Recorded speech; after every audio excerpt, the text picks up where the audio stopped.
حدیث میں آتا ہے کہ جب حق تعالی شانو نے جنت کو بنائے تو حضرت جبرائیل علیہ السلام کو ارشاد ہوا کہ اس کو دیکھ کر آؤ۔ انہوں نے آ کر عرض کیا، یا اللہ، آپ کی عزت کی قسم، جو شخص بھی اس کی خبر سن لے گا اس میں جائے بغیر نہیں رہے گا۔ یعنی لذتیں اور راحتیں اور فرحتیں، نعمتیں جس قدر اس میں رکھی گئی ہے، ان کے سننے اور یقین آ جانے کے بعد کون ہوگا جو اس میں جانے کی انتہائی کوشش نہ کرے گا۔ اس کے بعد حق تعالی شانو نے ان کو مشقتوں سے ڈھان کر دیا کہ نماز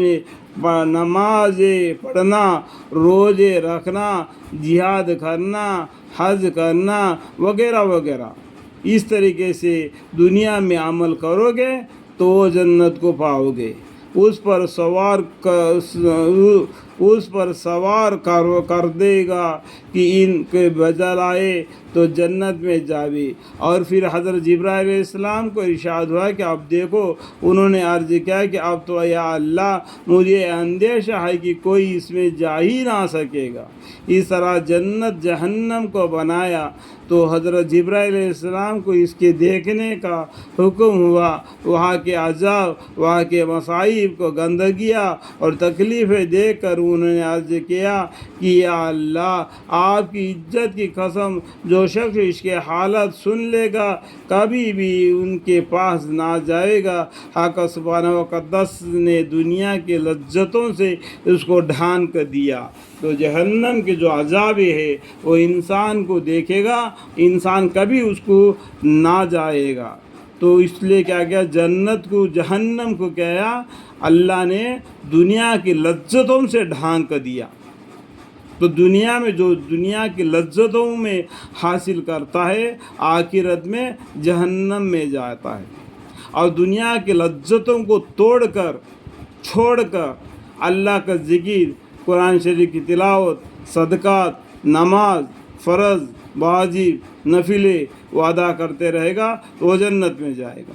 اس طریقے سے جو مسئلہ اللہ تعالیٰ نے رکھ دیا، وہاں کے مصائب، گندگیاں اور تکلیفیں دیکھ کر انہوں نے عرض کیا، یا اللہ، آپ کی عزت کی قسم، جو شخص اس کے حالت سن لے گا کبھی بھی اس کے پاس نہ جاوے گا۔ حق سبحانہ و تقدس نے دنیا کی لذتوں سے اس کو ڈھان کر دیا کہ جنا کرنا معلوم ہے نا، شراب پینا، ظلم کرنا، حکام پر عمل نہ کرنا وغیرہ وغیرہ کا پردہ اس پر ڈال دیا گیا ہے، اس کا آنکھوں پر اس کا پردہ پڑا ہوا ہے۔ اس طریقے سے دنیا میں کام کرتے رہے گا تو سیدھا جہنم میں چلے جائے گا، اور اس سے بچتے رہے گا، اللہ کا حکم کو مانے گا، وہ جنت میں چلے جائے گا۔ پھر ارشاد ہوا کہ اب دیکھ، انہوں نے عرض کیا کہ یا اللہ، اب تو مجھے اندیشہ ہو گیا کہ شاید ہی کوئی اس سے بچے۔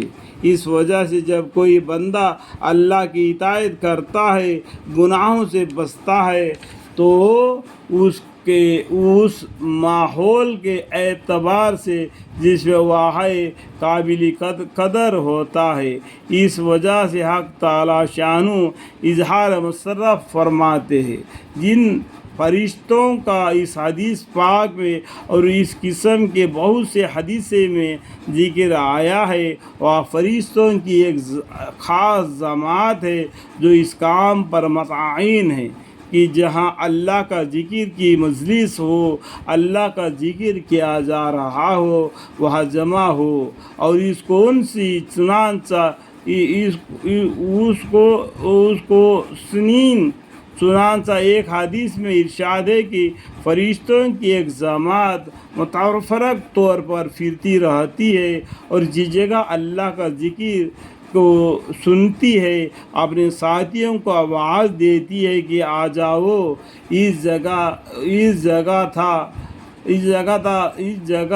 تمہارے مقصود اور غرض موجود ہے، اور پھر ایک دوسرے پر جمع ہوتے رہتے ہیں حتیٰ کہ آسمانوں تک ان کا خلقہ پہنچ جاتا ہے، جیسا کہ تیسری باب کے دوسرے فصل کے نمبر 14 پر آ رہا ہے۔ اللہ کے ذکر میں لگے رہنے سے فرشتے بھی وہاں پر جمع ہوتے ہیں۔ اللہ تعالیٰ سے امید ہے کہ ہمیشہ اللہ کے ذکر میں مشغول رہے، اللہ کی عبادت میں اللہ کی یاد کرتے ہوئے اللہ کی راہ میں اپنی زندگی بسر کرنے کی توفیق عطا فرمائے۔ وآخر دعوانا ان الحمد للہ رب العالمین۔